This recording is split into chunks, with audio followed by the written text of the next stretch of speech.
السلام عليكم ورحمة الله تعالى وبركاته. معكم خوكم كادي، نواصل دائما مع مواضيع تربية الحسون في الأقفاص والإنتاج منها بطرق سليمة. موضوع اليوم خاوتي كما راكم تشوفوا هو عن طريقة تربية دود القبابي في المنزل.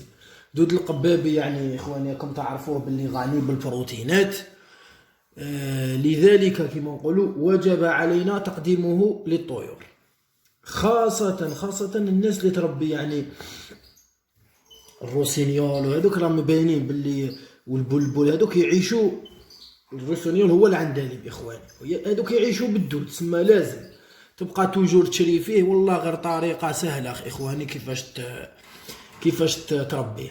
المهم اول شيء باش نبداو كيفاش نربوا الدود القبابي. هاي ليك راكم تشوفوا هذا واش نحتاجو، هذا الوعاء البلاستيكي يعني بورتمونجي كيما نقولوا، فهمتوني؟ هذا واش نحتاجو، بورتمونجي تتغلق هكذا، تثقبها من الفوق، هاي ليك ثقابي باش دخول الهواء وفقط. بخصوص المكان اللي يعيش فيه، يعني المكان يكون معتدل، ما هو سخون بزاف ما هو بارد بزاف، يعني مكان معتدل عادي كيما نقول، شغل يعيش معانا في الدار عادي. كاين حاجه واحده اخرى، لازم يكون المكان مظلم، يعني هو يعيش في الضوء عادي، لكن في الظلام تسرع له من عمليه يعني التطور تاعو والانتاج تاعو، يعني يبيض بالخف. المهم الغذاء تاعو والله صدقوني اخواني كيما نقولوا غذاء بسيط جدا. قطع خبز يابسه كيما راكم تشوفوا، هاي ليك خبز يابس، راهم ليك هذه كملوها. قطع جزر، هاي ليك قطع جزر، قطع تاع بطاطا هاي الداخل هنا راهم كملوها. اللي حب يزيد يعني اللي حب يزيد. كاين حاجه واحده اخرى، هاد القاع كيما راكم تشوفوا هنايا في القاع، هذه واسمها النخاله، نورمالمون كاع نعرفوها، شغل كيما نقولوا لها علف الدواجن. المهم النخاله هذه عند تاع دوك اللي عندهم الرحات تاع الاخر يمدوها لكم باطل.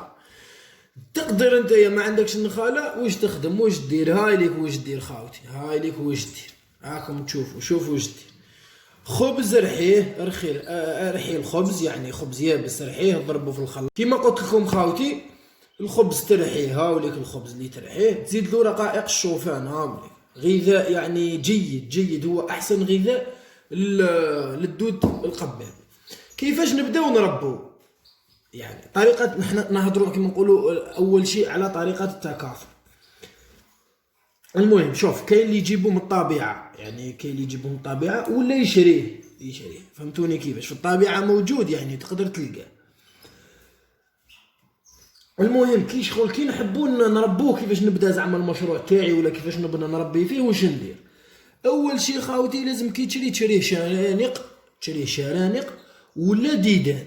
صح راح تطول يعني العمليه، لكن نكون ضامن، يعني يكون ضامن بلي راح يتكاثر عندك. لان شوف اللي كي تشريه ولا شريتو خنافس، يعني تشريه من عند واحد كيما نقولوا حنايا كونفيونس. علاش؟ الخنفساء، هذه الخنفساء كيما راكم تشوفوا هادو اللي راهم لداخل هنايا ملي كيزغ. خنفساء واش دير؟ الخنفساء كي تولي هكا خنفساء سوداء، تقعد ان بون مومون، يعني ماشي ان بون مومون، يعني مده زمنيه معينه، ومن بعد تحط البيض وتموت، فهمتوني؟ معناتها ممكن انت تشري خنفساء تكون ديجا حطت البيض، تجيبها عندك تموت لك، معناتها هنايا خلاص راك فشلت، ما راحش يتكاثر عندك وما راحش يخرج لك الدود. معناتها كي تجيبوا شرانق ولا ديدان، جيبوا ديدان، نبداوها من الاول، جيبوا ديدان ومن بعد تتحول شرناقه، ومن بعد الشرناقه تتحول الى خنفساء بنيه، ومن بعد الخنفساء البنيه تتحول الى خنفساء سوداء، ومن بعد الخنفساء السوداء تعطين تبيض وتموت. يخرج هذاك البيض 15 يوم 20 يوم يخرج لنا ديدان. المهم جبتوا خنفساء وعندك انسان يعني ثقه يعرف باللي مازال ما حطش البيض، تبدا خنفساء يعني ما تطولش، اقصى تقدير شهر يكون عندك ديدان، يكونوا عندك المهم نزيدو نواصلوا خاوتي كيما كنت نقول لكم. خلاص زعما رانا جبنا الديدان والاخر منا، ولا جبنه خنفوسه ولا تما تقدم هذا الاكل اللي قلت لكم عليه، وما تحتاج زعما تاع كل يوم تطلع عليه، ولا 3 خطرات في الاسبوع ولا مرتين في الاسبوع تتفقدوا، هذا ما كان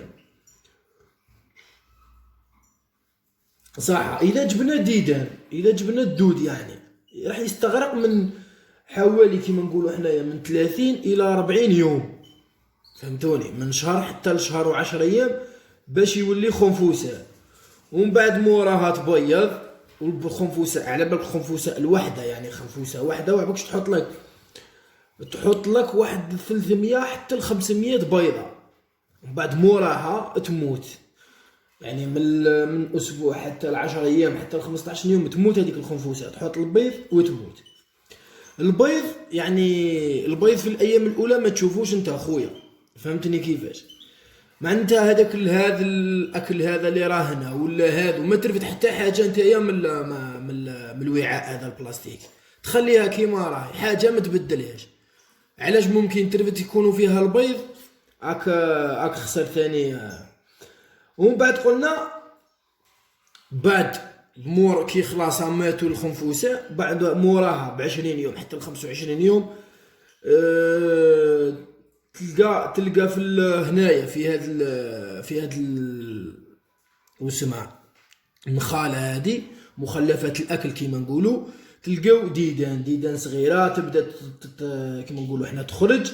هنا واش نديروا هنايا كي نشوفوا باللي صاي خرجت البيت ديدان وكاع، نجبدوا هذيك نخرجوا هذوك الديدان وننظفوا الوعاء، نعاودوا نرجعوهم في المكان تاعهم. نمروا الان قلنا باللي الغذاء رانا كملنا معاه، دوكا نجيو لطريقه تقديمها صح. كي نقدموا عندنا 3 طرق يعني باش نقدموها. كاين شوف خاوتنا تمدها ديريكتومون دوده كيما راهي، تمدها له للطير تاعك ياكلها ديريكت الحسون، ولا تمدها له ديريكت. عندنا طريقه ثانيه يعني نرحوه هذاك الدود نخلطوه مع البيض ولا مع الباتي ولا فهمتوني كيفاش، ونقدموها مباشره للطير صح. الطريقه الثالثه واش نديروا، نحكموا الماء نغلوه مده 10 دقائق الى ربع ساعه، ومن بعد نطفوا هذيك النار، نجيبوا كميه تاع دود اللي راح نمدوها ونحطوها في هذاك الماء السخون مده دقيقتين، ومن بعد نخرجوها ونحطوها في كيما نقولوا حنايا في وعاء، ونخلوها مده 3 ايام ولا يومين باش كيما نقولوا تيبس، فهمتوني كيفاش. ومن بعد هنايا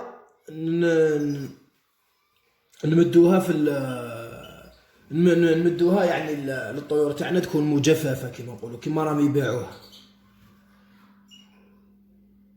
حاجه واحده اخرى، كاين بعض الملاحظات هنا تما رانا كملنا طريقه واسمو طريقه التربيه، ورانا في طريقه التقديم. كاين بعض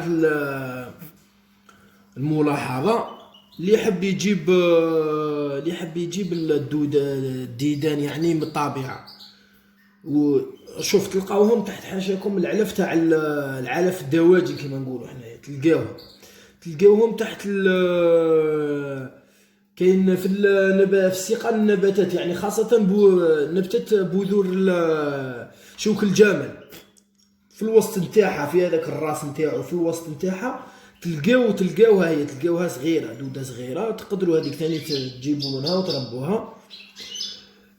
كاين حاجه واحده اخرى، ما نخلوش الديدان مع الخنفوسه، فهمتوني، لان الخنفوسه تاكل فهمتوني كيفاش، قبل ما تموت تاكل الديدان اذا كانت جيعانه كيما نقولوا، اذا جاعت.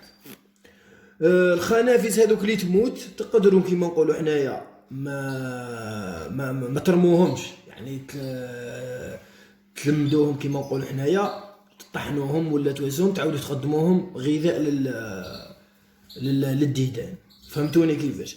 خوتي ان شاء الله ما نكونش طولت عليكم، وبداو في هذا المشروع لانه ما راح يطلب عليك والو، ما راح كيما نقولوا ماكش راح تخسر دراهم، ولا بالعكس راح تربح دراهم، وليو تبقى كل خطره تشري فيه ب5 دينار للدوده، وانت عندك مع الماس خاصه اللي عندهم غرف الانتاج وكاع، تما راح يكلفك.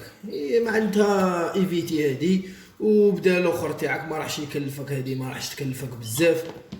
المهم خاوتي ان شاء الله نكون فدتكم، والسلام عليكم ورحمه الله تعالى وبركاته.